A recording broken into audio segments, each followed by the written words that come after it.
The meeting of the Batavia Park Board of Commissioners for the month of March. Shelley, please call the roll. At 7:01. Riley. Here. Dorsey. Here. Tillman. Here. Gray. Here. Callahan. Here. Please stand for the pledge. I pledge allegiance to the flag of the United States of America and to the republic for which it stands, one nation, under God, indivisible, with liberty and justice for all. Thank you. Any items needed to be added, removed, or changed on the agenda? Yes, I would like to strike executive session from the agenda. Number 17, okay.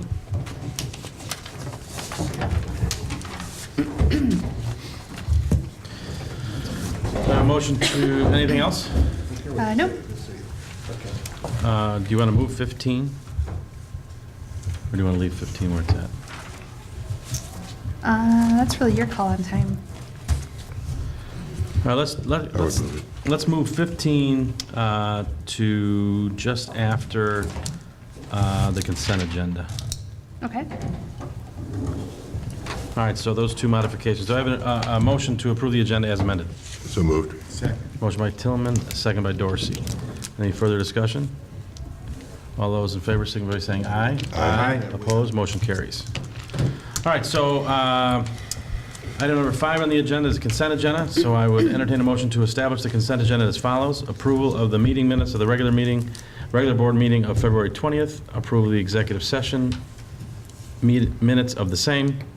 Approval of the paid expenditures, expense approval report, investment summary, income statement, and approval of purchases. So moved. Second. Ooh, motion by Tillman, second by Dorsey. Any further discussion? Shelley, please call the roll. Tillman. Aye. Dorsey. Aye. Riley. Aye. Gray. Aye. Callahan. Aye. Motion carries. So next item on the agenda is 15A, award of the contract for playground replacement project at Big Woods. You have to. Oh, I'm sorry. Do the You're consent right. agenda. Sorry, moving too fast. So I would entertain a motion to approve the consent agenda as established. So moved. Second. You guys are like details. I'm going to give that one. We need to Tara. buzzers. Motion by Tillman, second by Gray. All those in favor, signify by saying aye. Aye. Aye. Sorry. Motion opposed, motion carries. Okay, now we're back to 15A. There we go. So I would entertain a motion to award the contract for the playground replacement at Big Woods and Payne Woods Park to Innovation Landscape, Inc. of Oswego, Illinois, in the amount of $177,964.86. So moved. Second. Motion by Tillman, second by Gray. Any further discussion? This is consistent with the work on our master plan based on our meeting earlier this year. Yep, yeah. But we This have is our, discussion. these are the two that are due for replacement in this year. Question? Have we used them before? We have not. They are a relatively new company in the industry. Okay. However, I References checked are on 4 references, and our friends at Upland checked on 3, and we got really decent reviews back. So And this includes everything? everything plus a little more. We're able to do the alternate at Payne Woods, which is a permanent picnic table Great bids. that will be established in next to the playground. So Okay. it's going to be very nice. Wow, okay. Yeah, it's a very good price. Yeah, there's No question. There's a lot of value for what we're getting. Okay, good. Definitely. Yeah. When you look at the other bids, too. Okay, great. Any further discussion? Shelley, please call the roll. Tillman. Aye. Gray. Aye. Riley. Aye. Dorsey. Aye. Callahan. Aye, motion carries. Next item on the agenda is 15B, award of the contract for Harold Hall Quarry Beach mechanical systems renovation. So I entertain a motion to approve the contract for Hall Quarry Beach mechanical system renovation to Maverick Pools, Inc. of Lake Barrington, Illinois, in the amount of $259,750. So moved. Second. I have a motion by Tillman, second by Dorsey. Any further discussion?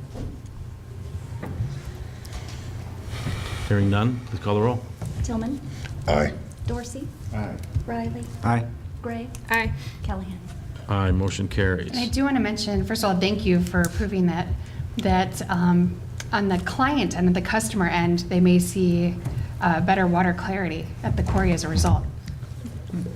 That's great. Let's hope. I was reminded, this is that whole project that makes all the maintenance and so forth a little bit easier because we're moving We are. everything outside. And, Correct. yeah, it's gonna, so it's a whole, not only is it better water quality, but it's gonna be a little easier for our staff Yeah. and other service folks to This get in is, there and get stuff done. this is replacing the pumps and all of the piping that was installed in 1993. Right. Finally Time. getting to really do a, yep. Cool. Thank you very much. You're welcome. You've made Eric very happy. Yes. And our customers. Right. All right. Next item on the agenda is 15C. I'd entertain a motion to approve, one, the joint recommendation to have the city request a proposal for preliminary engineering and cost estimating for the repairs identified in the 2016 report, and the recommendation to have the city and Park District pay for annual inspections with detailed inspections every 3 years. So moved. Second. Motion by Tillman, second by Dorsey. Any further discussion? The only, I agree, the only outlier is that the inspection, is there like a cap on the amount that cost could be? Like, is it gonna be 75,000 every 3 years, 100,000, 250, you know? So the quote that our portion that we're going to share with the city is 7,500 every year. 7,500. 7,500, as opposed to the 75,000 that we actually budgeted for by doing inspections only. And then the city's also going to put forth 7,500 Yeah. for cost sharing. And this is going before city council tonight as well. I think this, I mean, from my perspective, as I read the recommendation and the summary and report, you know, one of the issues continues to be what's going on with the dam, what's going to happen with the dam breaking, the dam needs repair, and so on and so forth. I think this approach allows us to hopefully not be surprised, you know, that, A, there's something catastrophic going to happen, but allows us to continue to evaluate both scope and dollars as we look forward. Because if we get established estimates now for repair, we can normalize those in future years based on escalation. So at least we'll have a baseline. It's just going back to the original study, just it's too far to go back, and those options were all over the board. So anyway, that's just my 2 cents. I couldn't agree more. Okay. Very well said. Any further discussion? All right, Shelley, please call the roll. Tillman. Aye. Dorsey. Aye. Riley. Aye. Gray. Aye. Callahan. Aye, motion carries. Great, thank you. You're welcome. All right, next item on the agenda is guest matters from the public. Seeing none, we're moving on. Matters from the commissioners. Anybody wishing to address our public via camera tonight, or any of the staff? Got nothing. All right, hearing none. We had no correspondence last month, so we will move on to announcements. Katie, it's all yours. Thank you. So if you haven't heard the news yet, Carrie Nation is coming to town. That's right, the Depot Museum is bringing you a fun evening of historical programming on Thursday, March 27th at 6 p.m. in Shannon Hall. We're going to roll the clock back to 1905 and meet Carrie A. Nation. She's the infamous bar smasher, as she spreads the word about her crusade against the terrible influence of alcohol. The evening will start out with a temperance rally, complete with prohibitionist-style refreshments, where she will tell you about her life's work. Once she riles up the crowd, the rally will progress to Pal Joey's Bar, which sells the Demon Rum. Miss Nation, with her ever-ready hatchet, will show everyone how she earned the title of Barroom Smasher. One drink ticket is included in the $25 regular admission fee. Cash bar is also available. You can call the museum at 630-406-5274 for more information. And then all little bunnies are invited to hop on over for the annual Easter egg hunt on Saturday, March 24th. Be sure to bring your camera and visit the Easter bunny before the hunt begins. Everyone should meet at the pavilion by 9:45 a.m. Group leaders will divide children into age groups and take them to their separate areas for the hunt. At 10 a.m., the hunt will begin.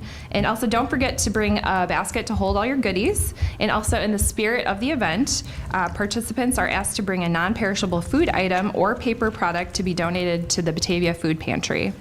We encourage carpooling as parking is limited and there is free admission. And also, don't forget about your furry friend. Let your dog hunt for Easter eggs as well. You can join us at the Bark Park also on Saturday, March 24th, as your dog hunts for Easter eggs filled with doggy treats. All dogs must be leashed during the event. Pre-registration is requested, but we will be accepting registration at the gate to the Bark Park starting at 11 a.m. A portion of the proceeds will benefit Anderson Animal Shelter, and the registration fee is $10 per dog. The hunt will begin at 11:30 a.m., which is an earlier time in previous years.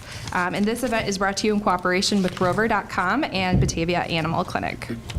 And then also, speaking of pet-friendly events, please save the date for our new event this year, which is the Bulldog Jog 3K on Thursday, April 26th.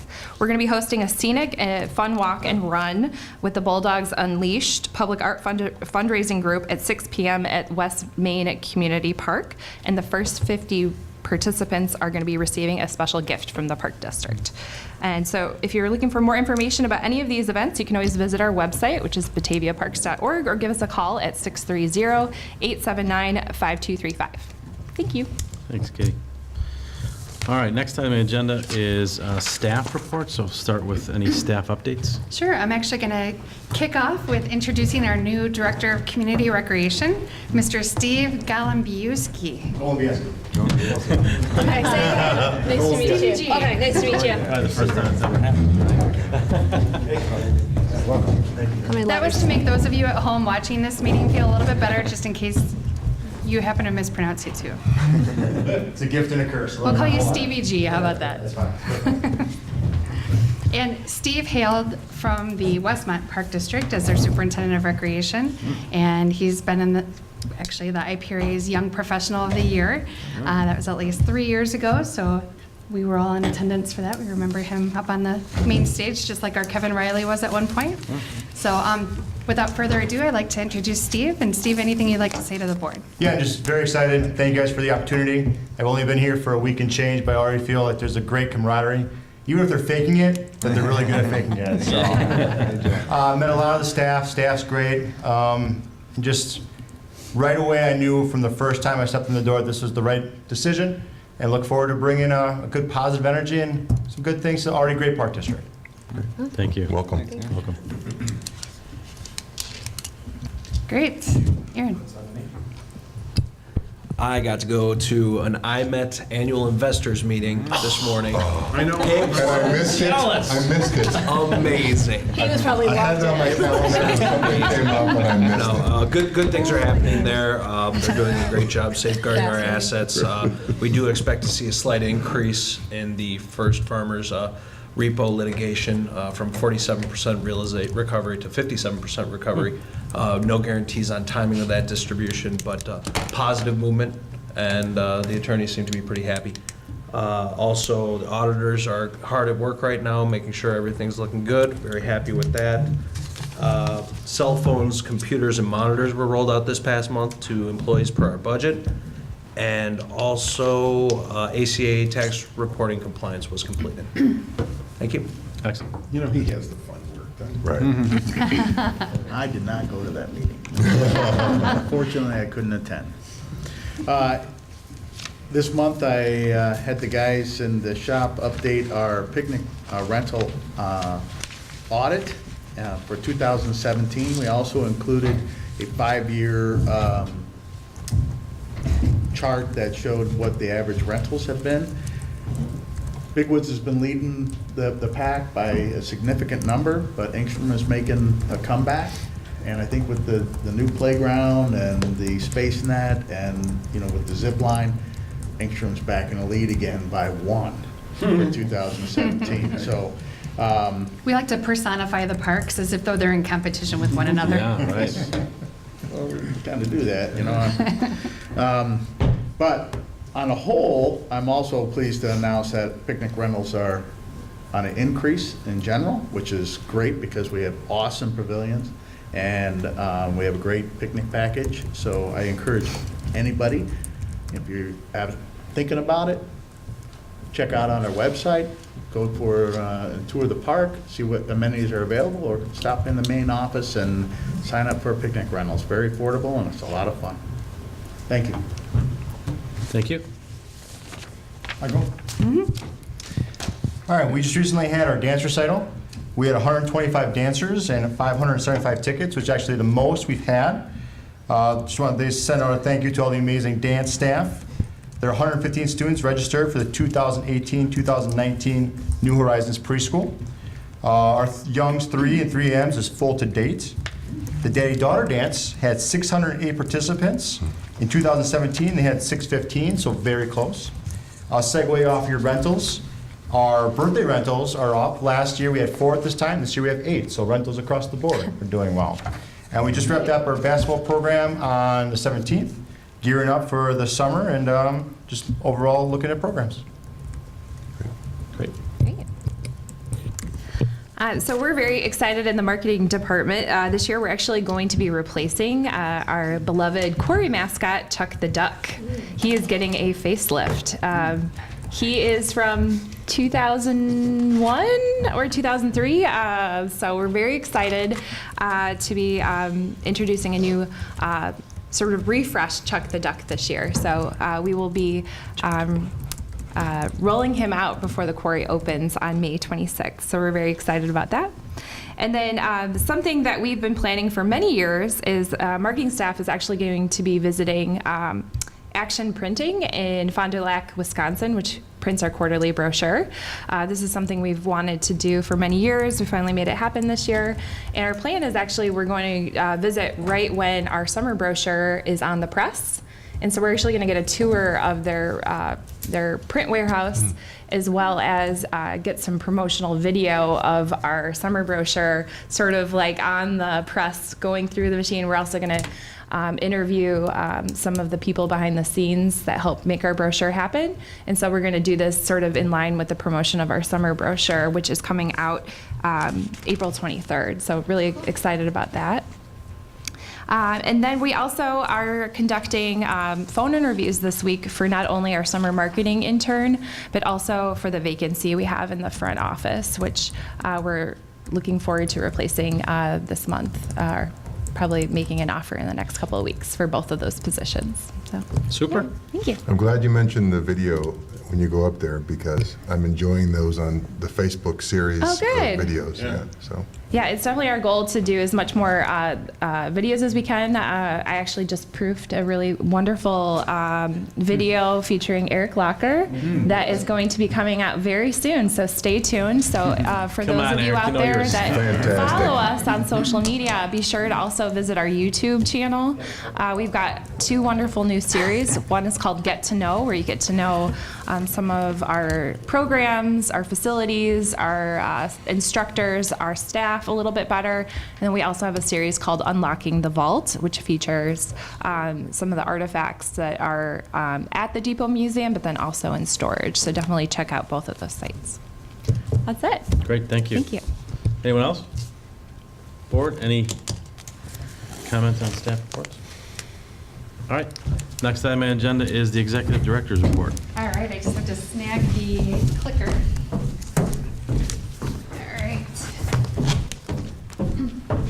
Got a little bit of song and dance here.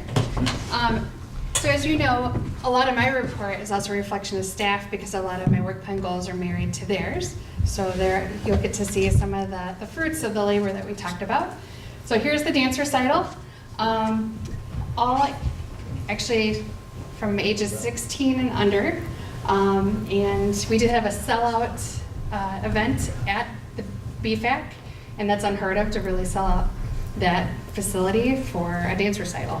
You know, you hear about it being sold out for cabaret or some of the other things that they attract, but by all means, you know, it's one of our very successful events that we host, but we are looking for another venue. You know, we've reached our capacity at BFAC, and we do have to pay a separate rental fee for the dance recitals, so we are exploring other options. just this last weekend, there was a sham rock and roll. I didn't think of the name, I can't get credit for it. It was the Batavia Women's Club that actually hosted the event. It was a fundraiser benefiting the Batavia Depot Museum's expansion project. And that was a sold-out event as well. They were at full capacity at the Island View Banquet Hall. And as you can tell, there was a lot going on. DJ dancing, cash bar, games, 50-50 raffles, Guinness cakes, corned beef and cabbage, you name it, they had it. And an extremely successful fundraiser for the Depot Museum for the Historical Society.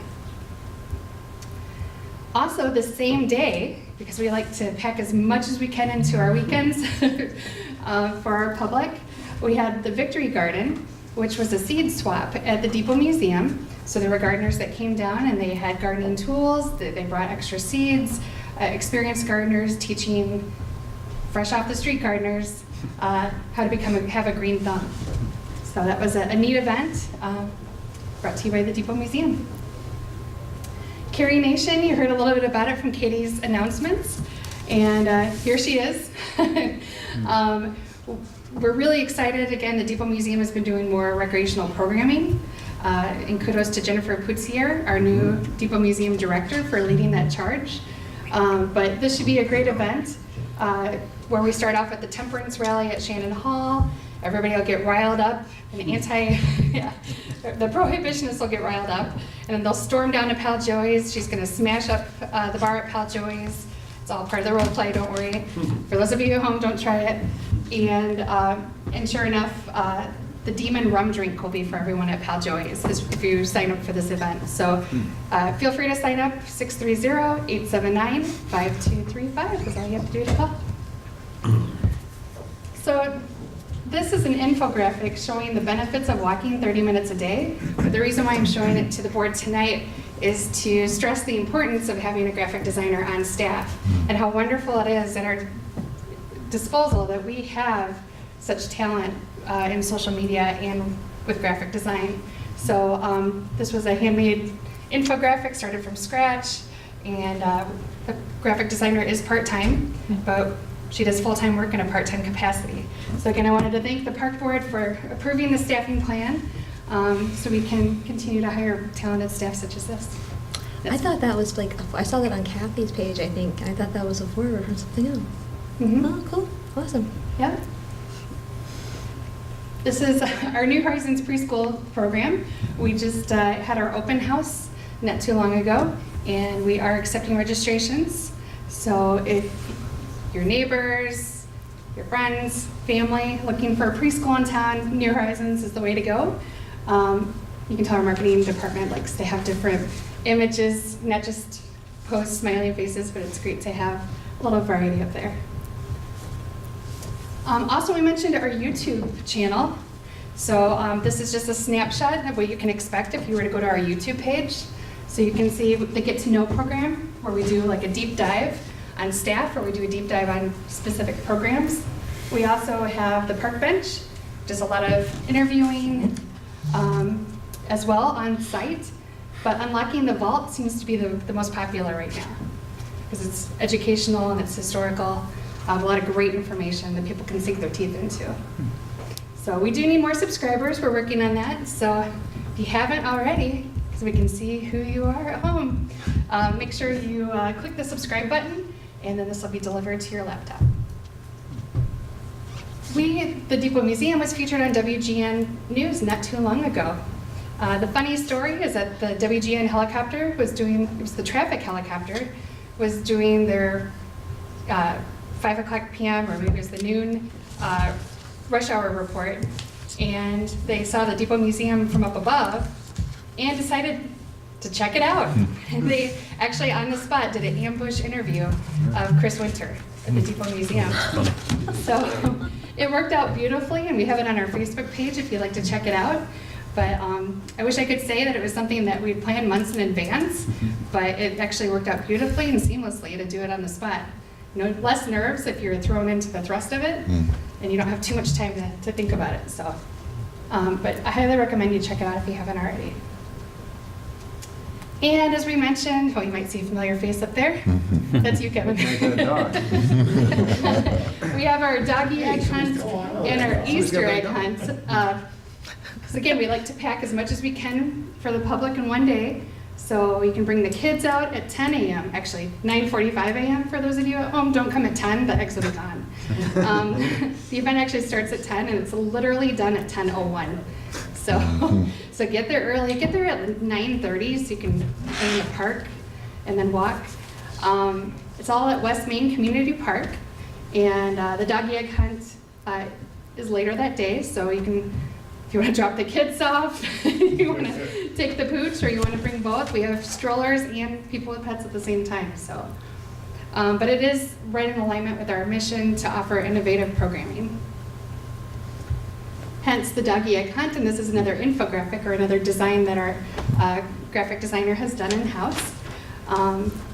But you know, it's so important to have innovative programming, and I have to credit the rec team for always coloring outside the lines.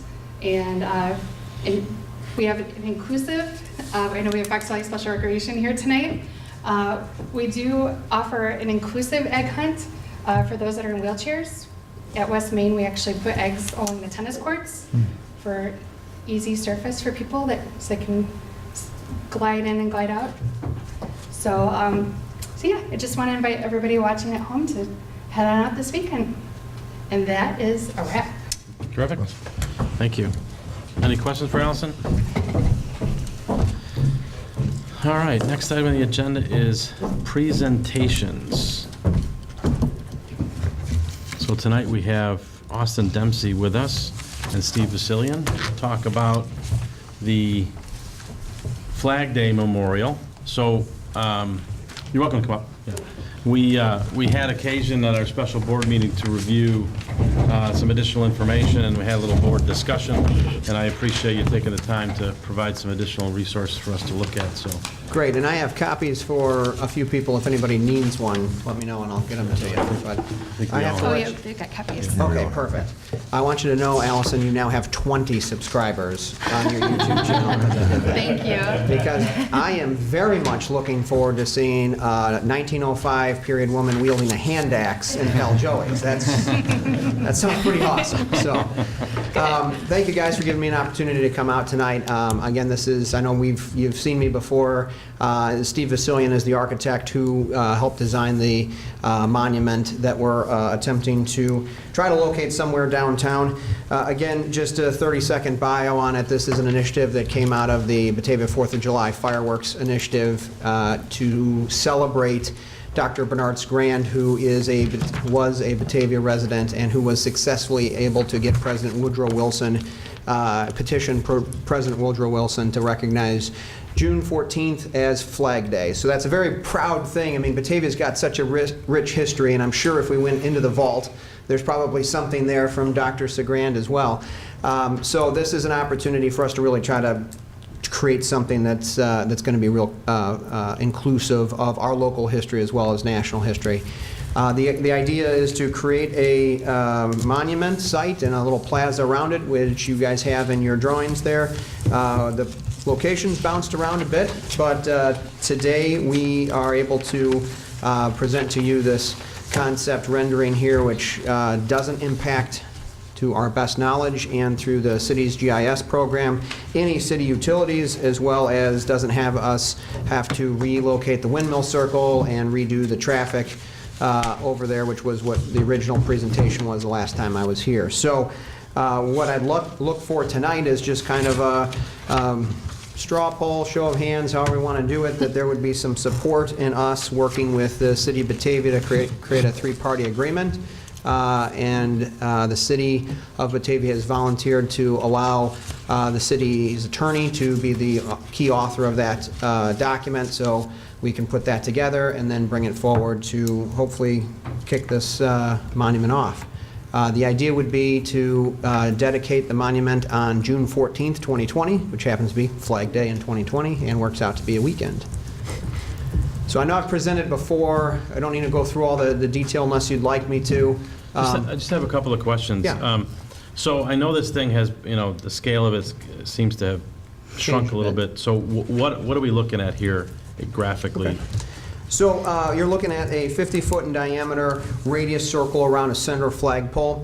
The helix design of the wall, which starts at a little over 3 feet and goes up to about 8 feet, which goes along with the population increase of the America from 1776 to current day. That's all the same. Everything's the same. The only thing that's kind of grown from that is the plaza around it. And through some of our kind of focus group sessions and from working with some veterans organizations and some donors, they talked about wanting to have a park-like setting around it with some benches, and there are a couple of fountains, real low-maintenance fountains that are included in this design, trying to create a very reflective and respective viewing circle around it.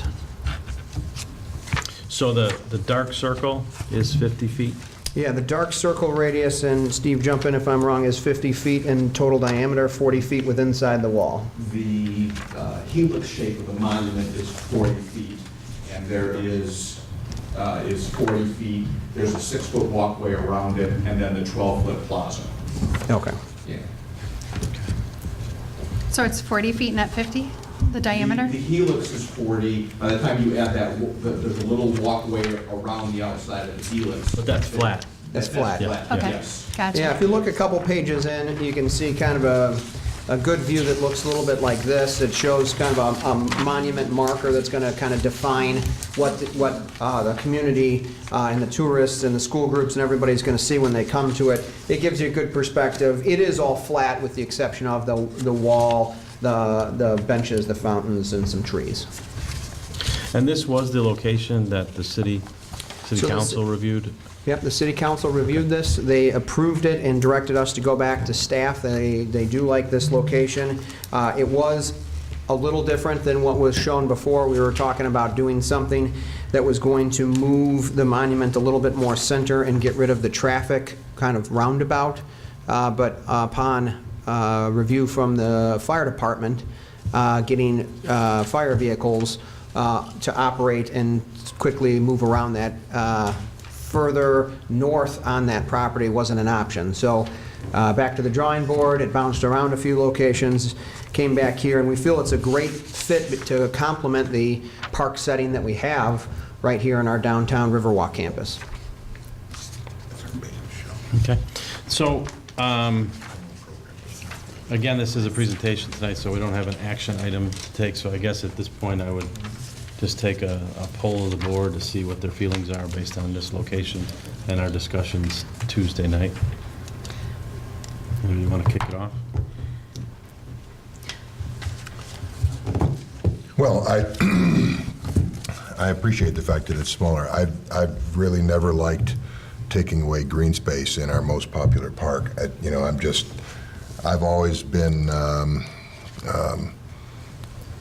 always thinking about the folks that come down to this park. And we've had a second survey of the community, and for the second survey, this is our most popular park by far. And I hate taking away green space from it, because the folks come down there for the green space, for the trails, for the pathways, for the river view, and I understand it's flat, and I appreciate that, and I appreciate the fact that it is smaller, but personally, I think part of our mission is preservation of green space, and this kind of takes away from it. So, I mean, that's just one guy's opinion, but, you know. Okay. Kevin? You know, I would have to, I guess, echo John's thoughts. First, from whenever you presented it, I don't know, it seems like maybe a year ago, it was probably less. I think the design is fantastic, the idea is fantastic, but I just can't convince myself that this is a spot in a green space, because that's what, I've been struggling with the idea that it's a great idea, that it's a great concept, it's beautiful on the website, and, yes, no, but then I was going back to what a park district's supposed to do, and I went back and I found this manual that I got when I first became a park commissioner, and that's what it says in there, that a park commissioner is supposed to preserve green space and recreational activities. And that's my mission for the folks in this community. And this really doesn't fit that, because it's taking up green space, and it's even taking up some sight lines with the 8-foot wall, depending on how you want to look across the area. So that's the big problem I have with it. It's taking a valuable green space in that area, which citizens, our residents value in the summer months when kids playing or we have our various activities. And so that's the difficulty that I'm having. Okay. I got a couple questions. Who will be, and you may have talked about this when you came last year, but who will maintain, now we have benches, landscape, the fountains, who will be maintaining those items? So the concept is we're going to create a donor-advised fund and endowment at the Community Foundation of the Fox River Valley, who happens to be one of our foundational sponsors, to provide for the ongoing maintenance, upkeep in perpetuity for the Monument Okay. Plaza.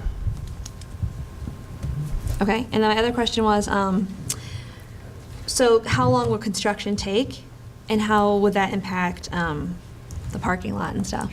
It would have very little impact on the parking lot. Okay. And understanding that I do recognize that we are taking up some green space. It is between a drive lane and a parking lot, but the nice thing is, if everything goes according to plan, we would break ground and do original foundation and pad site work in the fall / early winter of 19, and we would erect the kind of finishing touches and the flagpole and the wall in the spring of 20.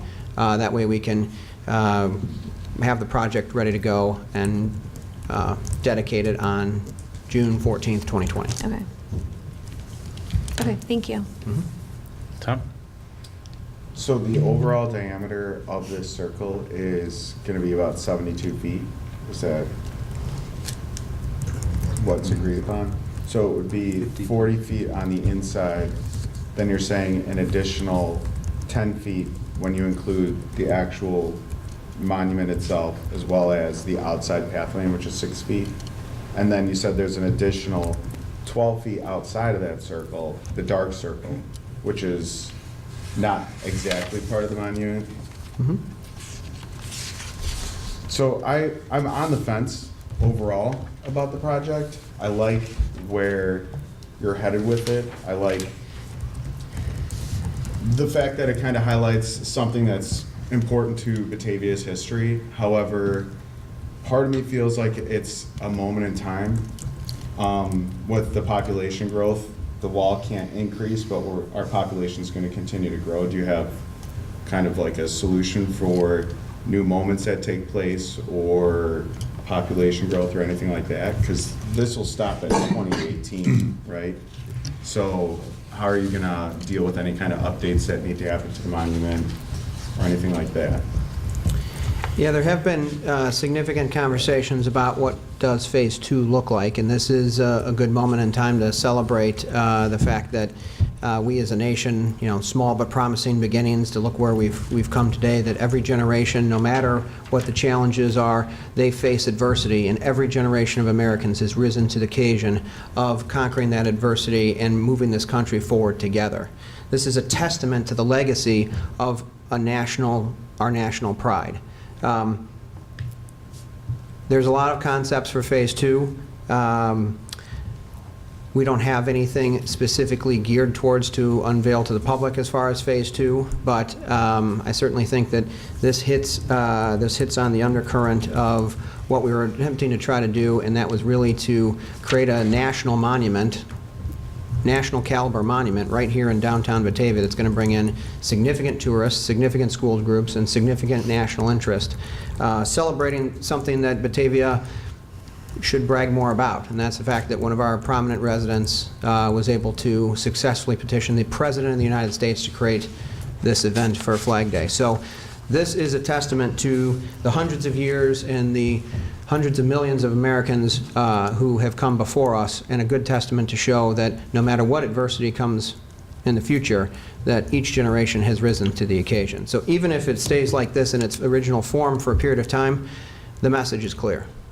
And just another question about these trees. Are these relocated trees or are these fresh plantings? Like, are these going to be saplings? No, I'm adding green space with the trees. Yeah, we're adding green trees. So I have no idea what trees we would end up putting there. That would be something that we would work with the community on. And do we still have an arborist in town?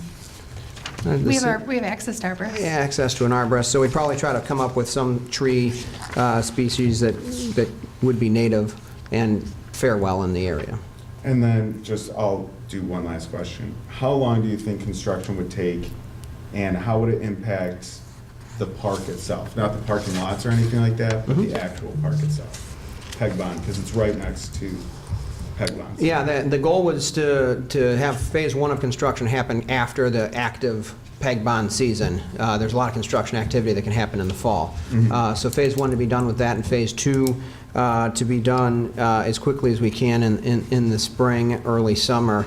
There may be some overlap, but by that point in time, I think most of it will be finish work, and it'll be actual work on the inside kind of the monument, because the inside of the monument is going to have red, white, and blue bands that run around, and we're going to go in and place plaques, and it'll be the finalization and the finishing touches. So when park season kind of kicks off, it'll be very low impact to the park programming in the area. Thank you. Pat, can I chime in from staff? Sure. So as a staff, we've reviewed this concept, and we really feel like that particular grassy area is a dead area for programming. You know, our focus is really to the south of the Peg Bond Center stage, and so we feel it would be very complementary to the Peg Bond Center in general. Like, it would add another attraction into an area that we're not currently programming. And I did talk to Austin to inquire about the paver pathway that we use for like a unloading pathway for paddle boats and things like that. And we would just ask that the design, again, if this moves forward, that the design would literally go up until the lip of the curb where the paver pathway is, so that way maybe it wouldn't have to be relocated. We could keep it there. But from a staff standpoint, you know, we don't see any issues with it from a programming standpoint. Open space, maybe there's a way that we could work into an agreement to program or to add in more landscaping and more of that feel, so people feel like they're still in a park setting, and not just they don't feel like that they're surrounded by stone and you know, concrete. They feel like it's just an extension of the Riverwalk. So, you know, certainly those elements would play into it. But that's, from a staff standpoint, you know, we feel pretty supportive of the project. So I just have a couple of comments and then a couple of requests.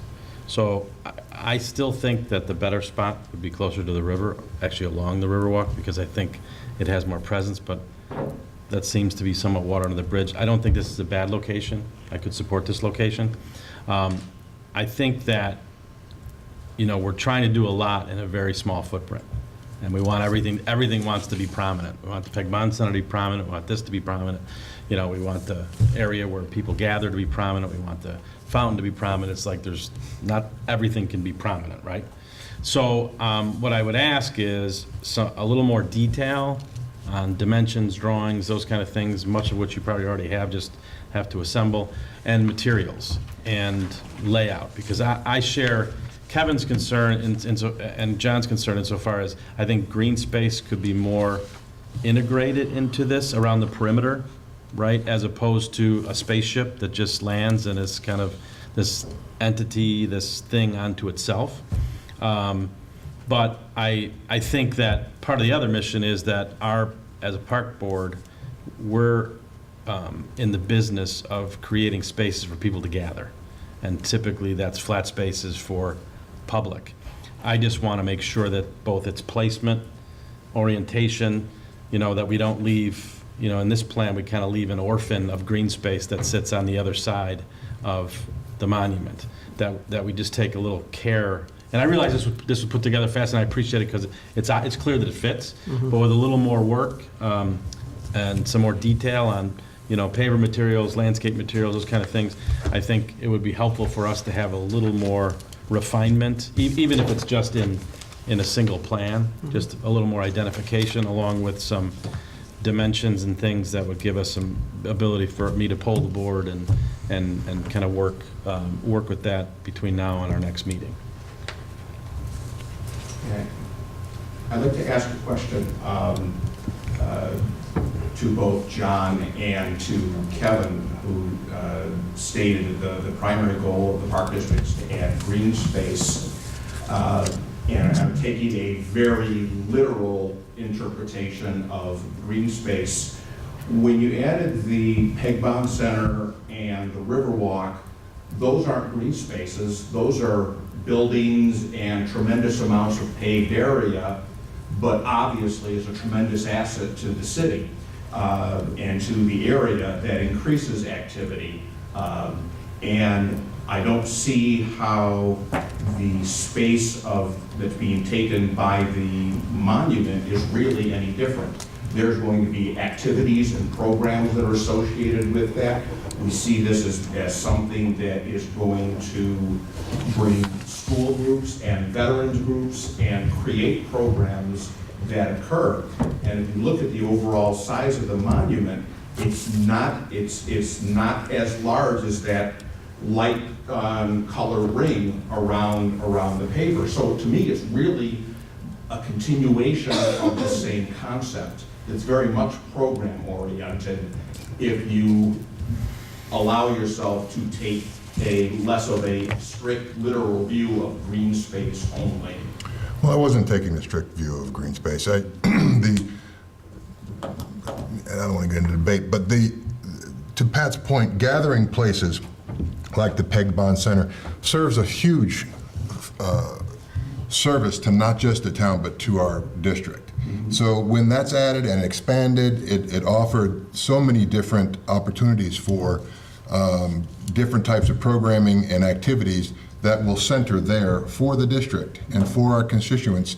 But when I talk about green space, I talk about line sight, I talk about what people come down there for when there's not something going on at the Peg-Bound Center.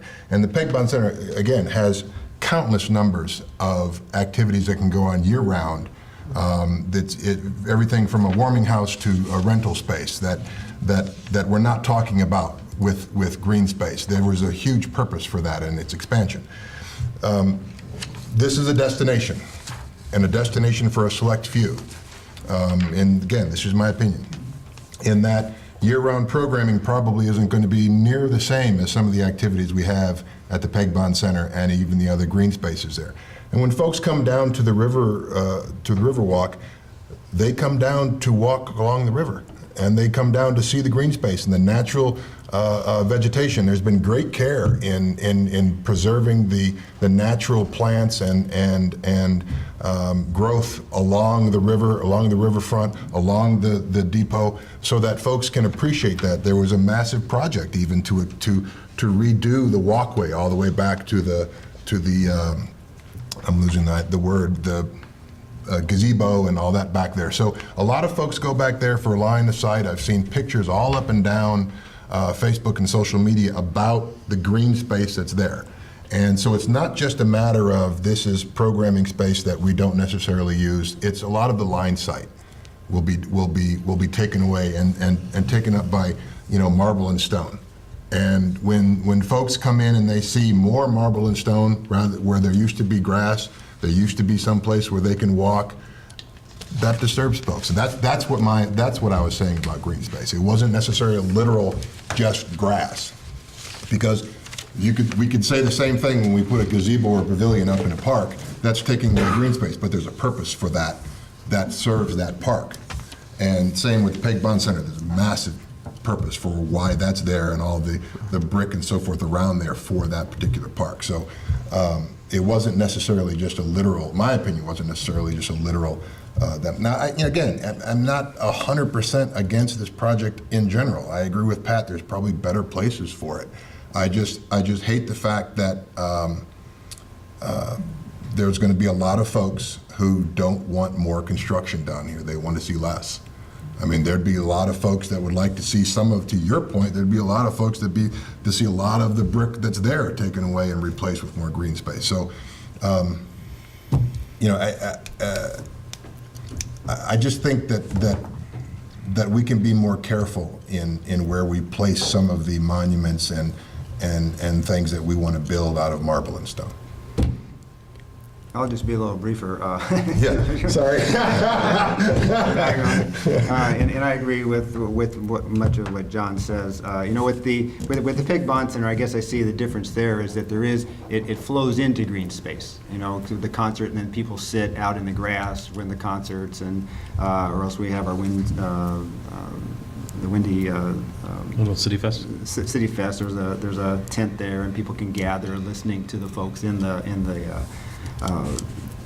concert hall area. And this, you know, again, it's taking up some green space, literally. And then also the line of sight, because I also thought of your concept, and it would defeat your whole idea. But if it was just a flagpole there, you know, then it was flat and you could still see through the green area. But that's not what you want, and that's not even, you know, I mean, because again, I think the design, I'm sure that you took hours, years maybe to do this, and it is fantastic. And I just wish that there'd be a compromise where it would not be there, and I'd fully support and be very proud of it, and in a different place in Batavia, maybe on a park. And I think it'd be great to have people come, but I know that's not what you're looking for. So, shorter answer, I look at the other area as it's looking onto a green space, and this is using up some green space that we have. And the other thing, and maybe I'm not up to speed, but I know that when we have certain festivals, you know, whether it's Art in the Eye, etc., I know that there's tents over there, and there's like kid activities, art activities, and some other stuff going on over there. And I don't know, maybe that's going to be moved in 2019. Yeah, I mean, but, that's or what, I 18. see those as flexible because those are once-a-year events that we can be really flexible where we put tents up and down the Riverwalk. Okay. But that's where I also envision, you know, over the years, there's people doing stuff over there during those festival times. Pat, can I ask a quick point of clarification? You Sure. talked about the green space to the right of kind of Monument Circle there being programmed, you know, being planned out as part of something that would take it from just kind of a grassy knoll in between a road and a parking lot right now and making it part of the green space feature. Well, I guess all I'm saying is, you know, the monument being in between where we have the majority of activity during events and having kind of an orphan green space is my only, is what I'm suggesting. So some integration of that, some maybe, you know, adjustment to the location of the actual monument itself within that green space is really all I was saying.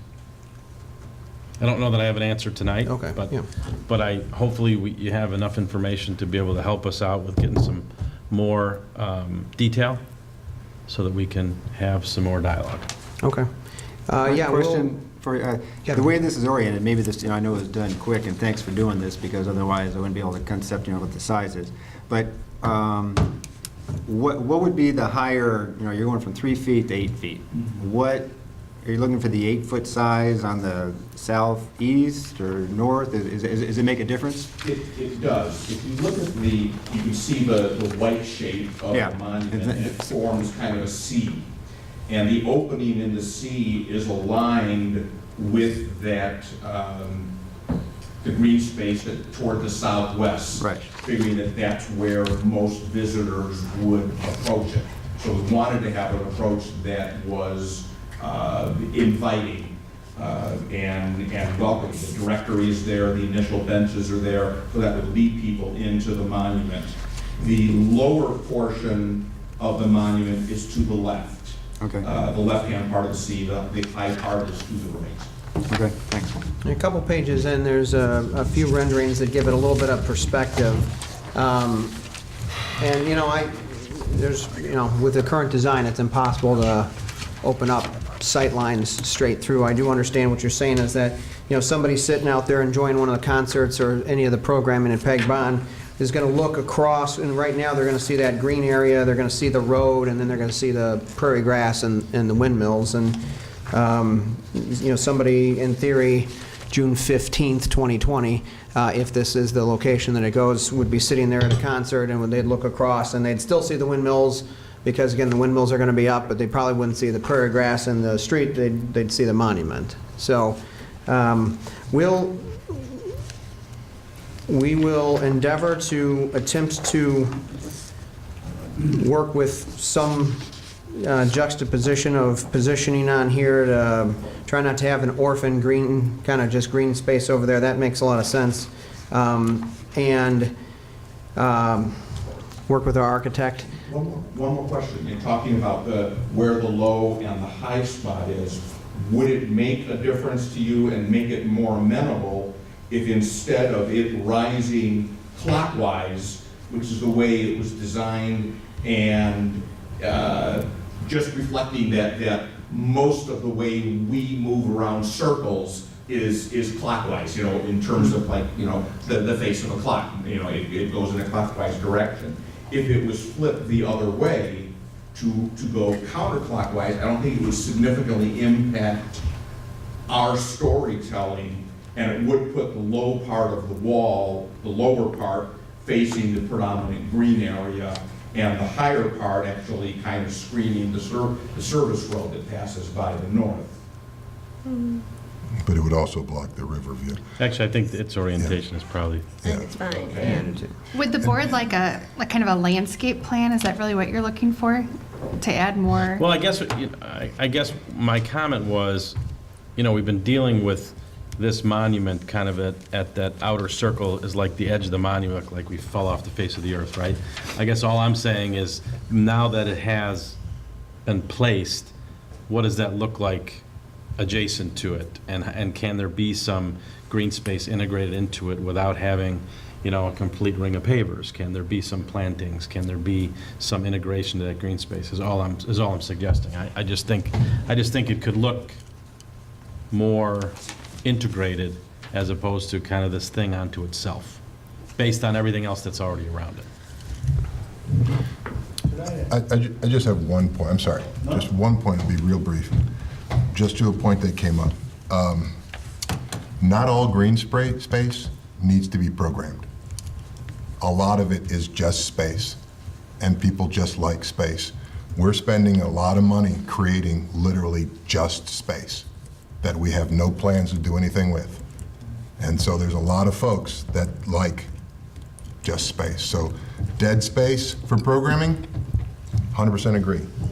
Space just for green space that's not covered with brick and stone, right there.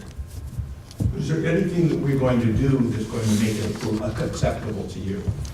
Well, I think if you... That's an unfair question, but... provide just some more information. I don't want to make it a negative thing, I just want to No, know... I think if you get us some more information, it would be helpful. We'll do that. Yeah. We'll work with you. And I'm sorry, did you have something you wanted to mention? Yeah, I would like to get a point of clarification on the design itself. It's been a while since I looked at the original concept, and I apologize for that. You briefly mentioned something about, you know, touring the monument wall in a clockwise position.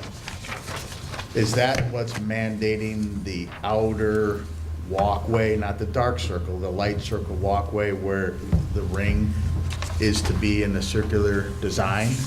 Or could it be, say, if we move the monument to that orphan area of turf and then make it oblong or kidney-shaped or something like that? Yeah, one of the things which I didn't bring up, but is a good design clarification, is we've got the, at the time, we're using the flagpole as a sundial. And if you guys remember, we talked before about having some sort of refracting prism. Well, we don't have the space for that, so we're going to use it as a sundial so that, you know, this is not just a historic monument. This is a good monument to science as well. So at exactly 7:53 a.m. on 9/11, the shadow from the flagpole will be cast right across a paver that will represent when the attacks of 9/11 were. We can do it with JFK's assassination. There's a lot we can do, and it's in that ring in between, kind of that yellow ring and the monument. Great, thank you for the clarification. So in theory, those would be recessed stones into the ground that would have that, which would give people an opportunity to come back and see it on a number of different bases, and bring probably tens of thousands of school kids from the greater surrounding area to come down here on a regular basis to try to see that. And it's a good history and science lesson at the exact same time. It's a twofold educational approach. Yes, sir, Thomas. Just, one more question. would it be possible to kind of, when you're gathering up all the information for how it's going to look, landscape design, and anything else that you're going to do, to provide information as to what historical events are going to be incorporated? Because Yeah. I checked the website and there wasn't really many things that were called out specifically about what historical events took place and what's going to be included in the monument. Yeah, so I'll give you just a 12, 15 second, maybe 30 second breakdown of that. So there are going to be, the different color bands are going to represent different periods of time. So there's 26 different flags that have officially been United States flags. Each one of those 26 will be represented with the timeline associated with that flag. In between those, the blue bands are going to be our nation's conflicts. We're going to represent those in the time period. And then we're going to sprinkle through there both local historical moments, Charles Lindbergh flying over and all the other stuff. We're going to sprinkle in national and important moments through history. The surrounding icons, the kind of the black-looking pillars as you go around, will represent 5 U.S. flag moments. One will be the first one that predominantly as you walk in will be dedicated to Dr. Bernard Sagran and getting Flag Day approved. That's kind of our Batavia touch. Then there will be, we haven't fully come up with everything that's going to be in there, but we've got a lot of wall space to be able to do that, and we've got a couple years to do it. The first thing we need at this point in time, we've already been very successful in initial fundraising. There are a lot of people who are very interested in supporting this. We need a location approved, and we can get through the rest of the detail. We can get you some samples of what we think the materials will be. I think that's something we can easily do. But as far as your point's a great point, that's probably a 2019 project after we get construction drawings done and have everything there. We're going to work with George Sheets and a volunteer citizen committee that we're going to put together. There's significant citizen interest so far in this project. Very significant. It's been amazing how the community has rallied behind this. And so we've got a group of Batavia citizens that are interested in getting together and kind of picking out what's going to be important moments that'll go in there. But we don't, I can't tell you what they are now because that'll be a project down the road. All right.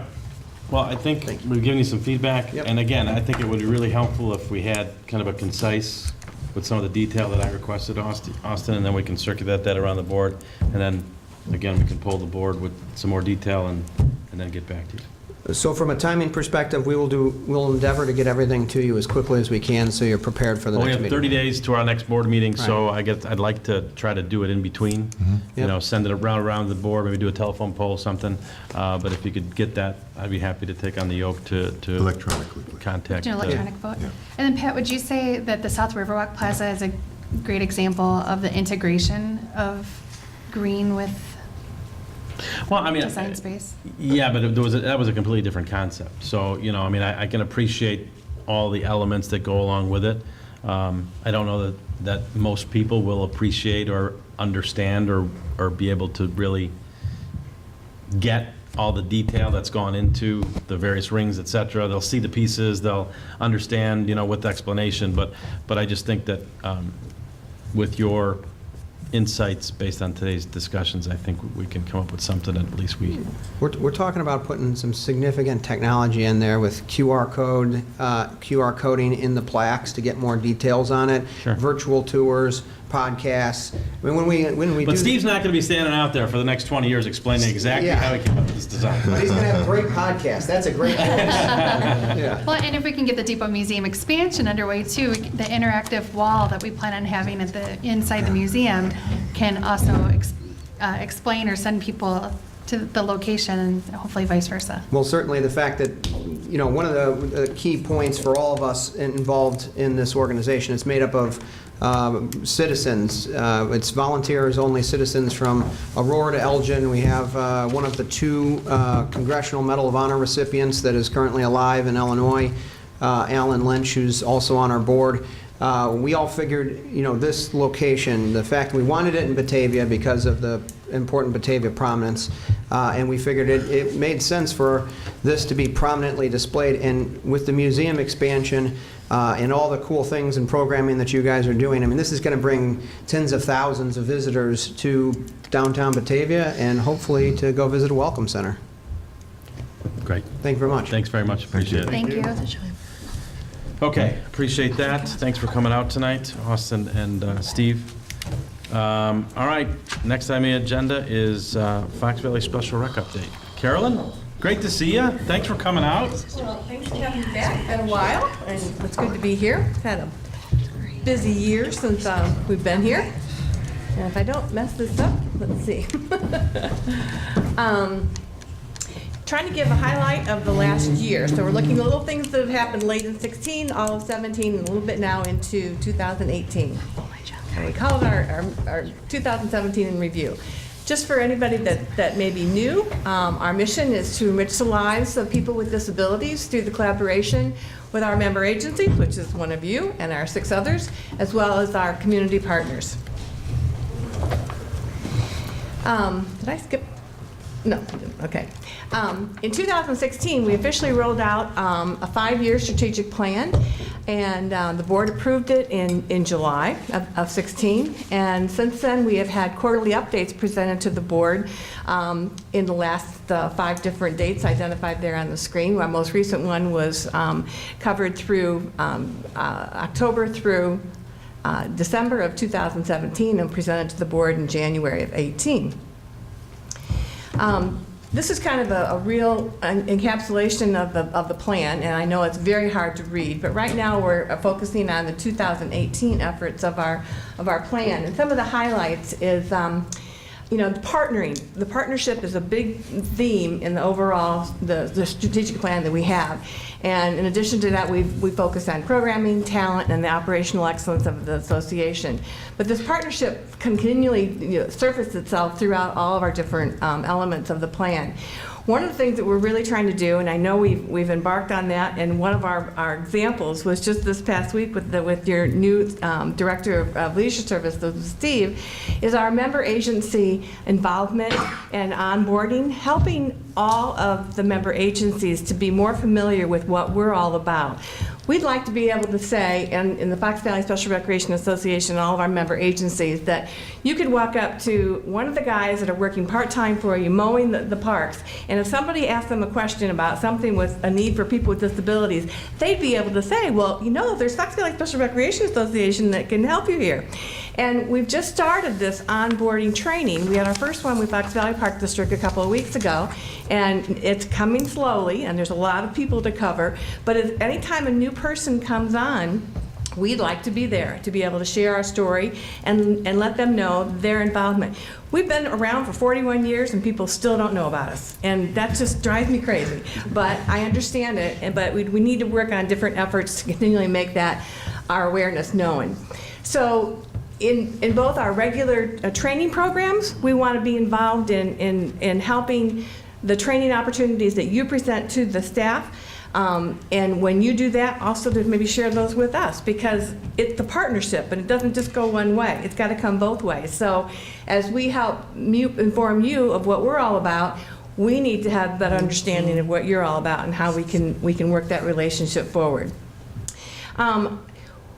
Another major effort is our partnership beyond just the programs that we do.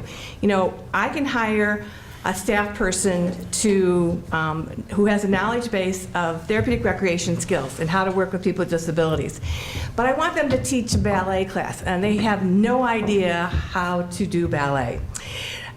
We've realized that we have a lot of experts in our communities, and whether they're your staff or they're individuals in your particular community that may know how to do a certain skill that can teach it more effectively than my staff who are knowledgeable in the disability area. We need to bring them together in a partnership to be able to, one, reduce the cost of our offering the program, use the person with the expertise who has the knowledge and the skill that we're trying to teach, and utilize my staff and their expertise area of the therapeutic recreation skills and behavior management and adaptations and whatever else it may take. So we're starting to see more of that. So we're working with dance programs, we're working with music programs, we're working with theater programs that can help bring the individuals that we are familiar with who have a disability and connect them with those experts and bring this together more effectively. Some of our community outreach, we are working through a variety of different means.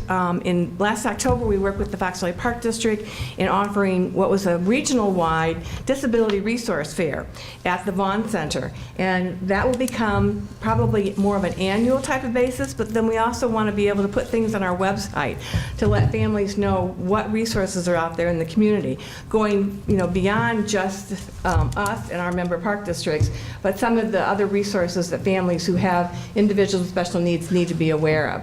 Transportation is one of our biggest areas of cost, biggest areas of challenge, finding drivers, training, doing the adapted vehicles. And as our last board meeting, Allison is aware that we decided to do away with door-to-door transportation for our summer day camp.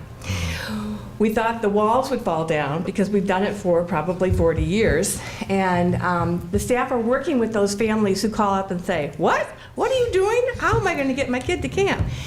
And surprisingly enough, we're approaching it with, well, tell us what your barriers are. What are your barriers of not getting your kids there? Is it there's nobody there to drive them? Are you needing to be at work earlier and can't stay at home with your child, but they can be there independently until somebody comes from the bus company to pick them up? Do you need an extra time period? Do you need resources of other people who may carpool? We're seeing a lot of different alternatives that we can share with them to help break down those barriers. And surprisingly enough, some of the people that we thought would not sign up for camp and initially said, what are you doing? They called up and said, well, when does registration start? And they're signed up. So we realized that we always thought that we had to do that. And we'll have some situations that we may be able to flex things with, such as maybe having a couple of staff person on site at the day camp location a little bit early so that parent can drop off early or pick up a little bit late. That's a whole lot cheaper than hiring Richley vans to come out with a $1,000 a day van cost to do that. So we're really trying to look at all of our ways of transportation to make that more effective. We're looking at the talent of our staff. We're developed succession plans, talent forecasting model, recruiting efforts, and also the staff development, and as I mentioned earlier, the onboarding, not only just with our member agencies, but with internally, so that our recreation day camp counselor, who may not have any idea where I fit into the organization, they'll be involved with that as well. Streamlining our processes and procedures. I don't know if our efforts in the last 2 years of applying for the Distinguished Agency Accreditation Program helped us streamline our processes.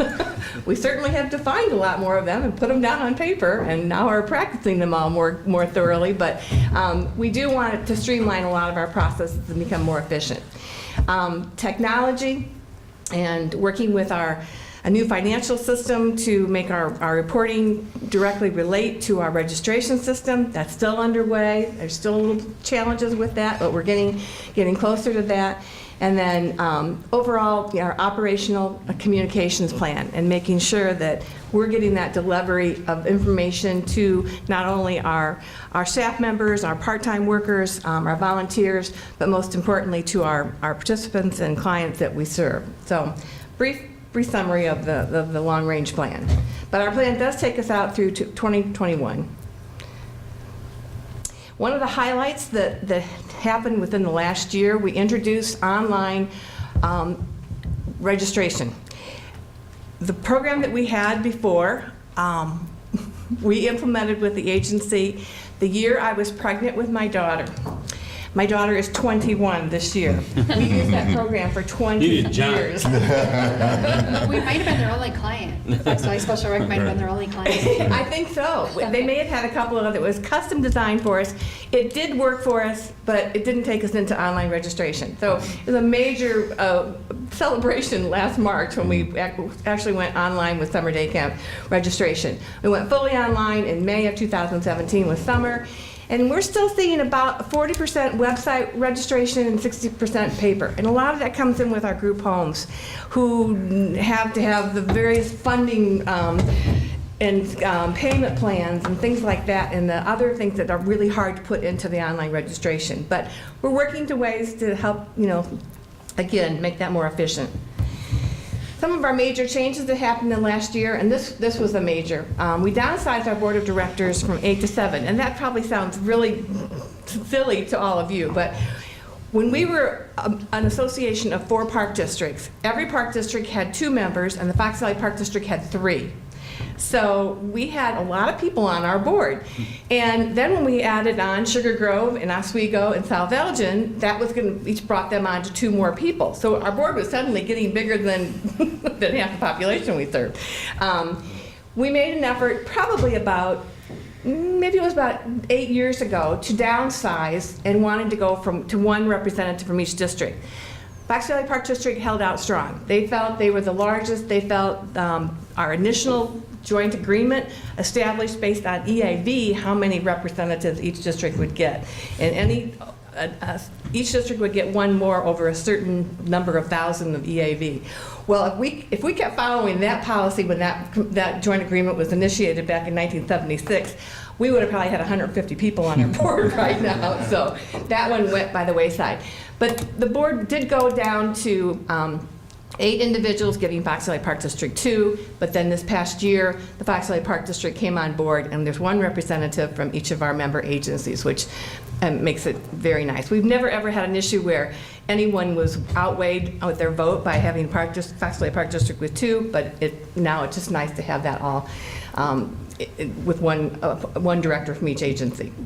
We also had a requirement to approve our amendments. Initially, we needed 100% approval to make our change in our joint agreement. And one of the reasons we couldn't change to 8 to 7 members was because we couldn't get 100% of the vote because Fox Valley Park District wouldn't vote for it. So we realized that we really needed to change that to be able to have some things happen and make some amendments in our joint agreement as we went along. And we eliminated the role of the assistant secretary because they didn't have anything to do. So, program services. We define these, again, more by our age group and the season that we offer. For some reason, we only have 3 seasons in our year. Everybody else has 4, but we only have 3. In the summer, we saw 49,952 hours of program service delivered. And this is basically a contact for each child in summer day camp. Went for 7 weeks, 5.5 hours a day, multiply all that out, so you're seeing a lot of hours. Some of our biggest hours come from our adult day programs, which are growing wildly right now. And I'll talk about that in a little bit. Fall, you saw a little bit of a drop. Winter, spring, you saw that go back up again, and that again is due to the expansion of our day programs that we're offering. Inclusion hours. Inclusion hours are crazy. They are the most difficult thing to predict because each district approach gets influenced by the school district and how the inclusion is supported and emphasized in the classrooms and the education settings. And the other impact with the inclusion cost is if you offer an after-school or before-school recreation program. A lot of our families who are seeking the inclusion services are also looking for the same type of childcare. Batavia looks to be about the 4th in that we have the Fox Valley Park District is 42%. The purple is actually Oswego Land, who have a lot of before and after school programs. And you see that their total hours are over 10,968. And I think the next highest is St. Charles. And then the 3rd is probably Geneva at 6,703. And then I think you at Batavia actually you're at the 5th level. Fox Valley falls behind, or right in front of you for the numbers. But we see those go up significantly in the summertime with the camp involvement and the support that we provide for the individuals who enroll in your programs. And then otherwise it's the after-school programs. Minimal cost and minimal hours in more of like the T-ball programs and things like that, but the hours aren't there for those either. These are our basic program service areas. Our adult day services, our STARS program are the collaborative that we do with the Association for Individual Development. We started with 1 and we are currently working on 5, and our 5 is actually right across the street from you. We're doing it with the AIDs program that they have in the church. And we currently have our STARS 3 program, which is in the Prisco Community Center. Prisco, if you may be aware, is currently under renovation. We have needed to move out of there to join up with this site, but AID would like to make us have this the 5th STARS program that we do all the planning for and the oversight for, and charge that cost back to AID. Our Daybreak program is for those clients who are, we could call them kind of private pay. It's kind of a weird thing, but they are not necessarily getting the state funding for their adult services. The families are paying out of pocket for that. We have 2 groups, and they're not full 5 days yet, but they're growing that way. And our Daybreak 2 is seeing a lot more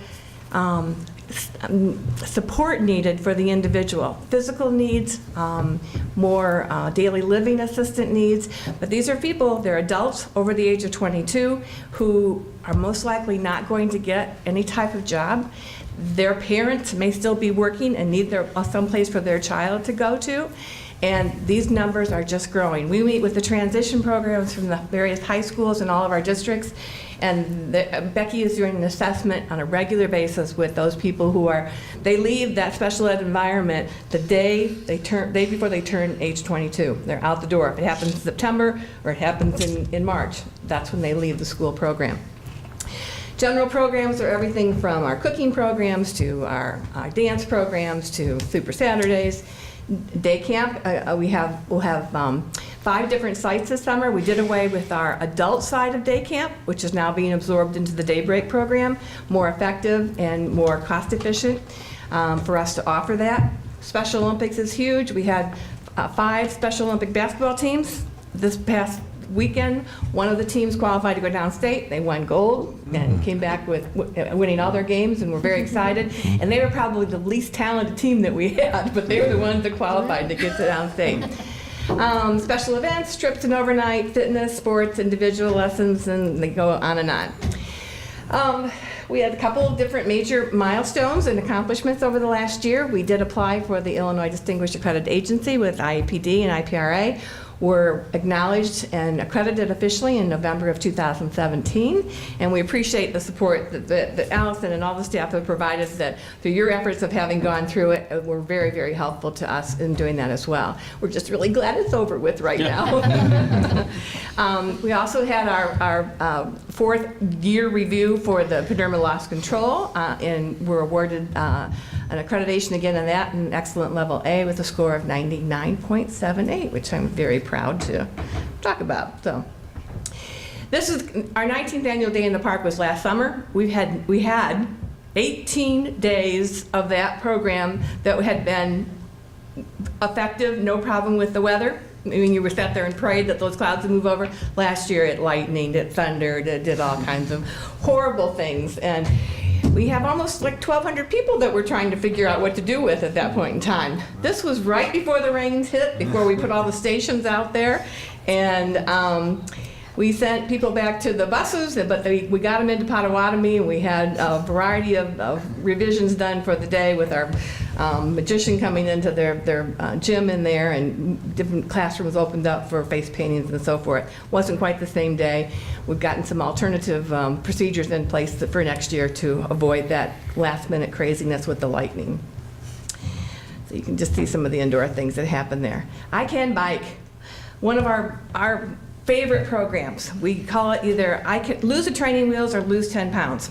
The volunteers who help, and you have to have 2 volunteers for every camper that signs up for that. They come 5 days a week for 75 minutes. They progress from a varied adapted type of bike. You can see one on the far left-hand side there with a little girl with the stripes on. You see kind of like a weighted wheel in the back. This is done and offered by a company called I Can Shine. They come out of the Philadelphia area, I believe. Bring in the bikes. They bring in the guy that does all the maintenance on the bikes, and then a site operator.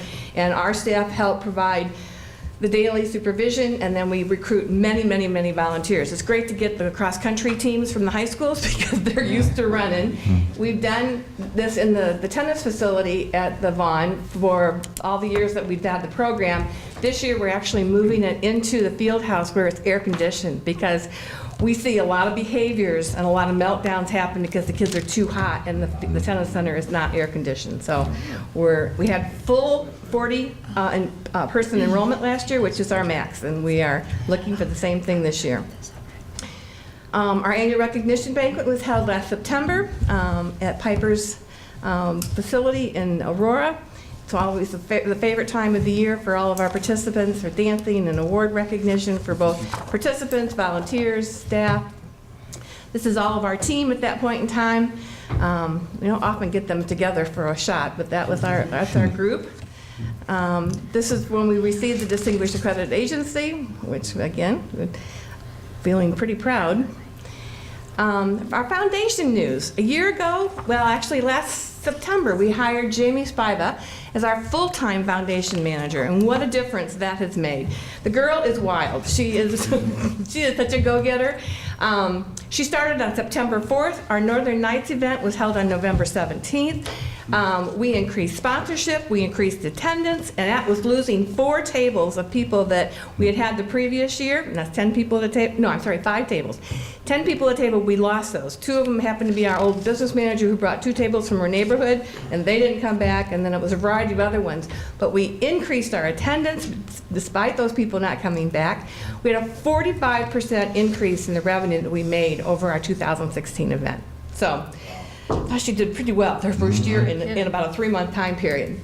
She implemented our first annual appeal, and our annual sponsorship campaign initiated with our barbecue, which is happening in a few weeks. You've got the information on it. But our sponsorship now has an opportunity to do events throughout the year, or pick just the barbecue, or pick just the Northern Nights. And that has been well received, and we've gotten people doing all options, which is really very, very nice. We were surprised about a month or so ago with the $12,000 check walked into our multi-purpose room from the Women Who Care Fox Valley, many of whom are Batavia residents. Britta McKenna, who you all should probably know very well, she walked in the door and I went, "What are you doing here?" Because I had no idea they were coming. They totally surprised us and walked in with a $12,000 check. We also received just this Saturday a $10,000 grant from the Sierra Trading Company, and that came through. We are not certain how. We think that, yeah, it was a suggestion made, so we are very gracious for that. So this was some highlights from our Northern Nights and our sponsorship gobos on the wall. It was a great night. Hopefully next year you can all come because it's really fun. Some of our Special Olympians selling the Money Tree raffle tickets. This was the women from there's Britta in the back there. Jamie's on the very far right in the brown. Very much of a surprise. And I had a cold and I could hardly talk that night, which they were probably happy about. But it was so exciting. And this coming Wednesday, on Wednesday, April 11th, in about 3 weeks, we will have our 25th barbecue. It's hard to believe we've been doing it for that many years. But it'll be from 4 to 7 at the Prisco Center in Aurora. And we've left you some booklets and some ideas. If you'd like to have dinners delivered here, we'd be happy to do that. We offer that option, as well as drive-through and large delivery orders, and come in and dine with us, or come in and grab it and go home. But we're hoping for a big turnout since it's our 25th year. Just want to overall thank the Batavia Park District Board and all the staff for all your support and providing Allison her ability to serve on our board of directors and offer the direction that she is able to do for the direction that our board would like our staff to take the agency. But as Allison knows, we always struggle with our facilities, and we always need more, and we know every park district needs more. So we're always in this. So we're always looking for opportunities to be creative. We've done more things in churches lately, which is probably kind of different for the public sector, but so far God's working with us on it. So, in fact, I met with the pastor at a Faith Lutheran, who we have our Stars 4 with, just last week, and mentioned that we were looking for another possible location. And he says, "Well, have you tried the churches up in St. Charles yet?" I said, "Well, they're on my list because so far they've been pretty successful." So with that, I will just answer any questions if anyone has any. Well, Carolyn, we always appreciate you coming out. It's always humbling what you and your staff do for our differently enabled residents.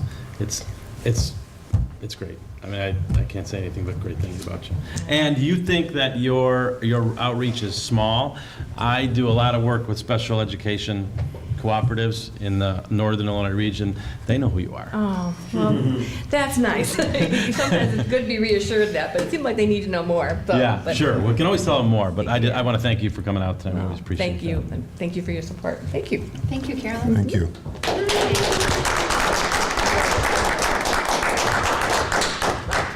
Official thank you. All right. If my math is right, the last thing we have is item number 16, Park Foundation, Batavia Park Foundation. Any? No. Oh, I'm sorry, I take We it don't have back. anything Jim, I'm for- sorry. Yeah, for- I cut you off. Nothing really. We got a lot going on. Capital projects? Yeah, you're Got a busy. couple projects going You're on. busy? Yeah, you're going Okay. to hear a lot from me in the next couple of months. Okay. Parks Foundation, anything? They are still currently looking for board members. So if you are interested in getting involved in your community as far as Batavia Parks Foundation goes, feel free to reach out via their website, or you can contact us here at Batavia Park District, and we'd be happy to point you in the right direction. Terrific, thank you. Anything else to come before the board? That's a wrap. All right. I would entertain a motion to adjourn. So moved. Second. Motion by Tillman, second by Dorsey. All those in favor, signify by saying aye. Aye. We are adjourned. Thank you very much. We'll see you next month.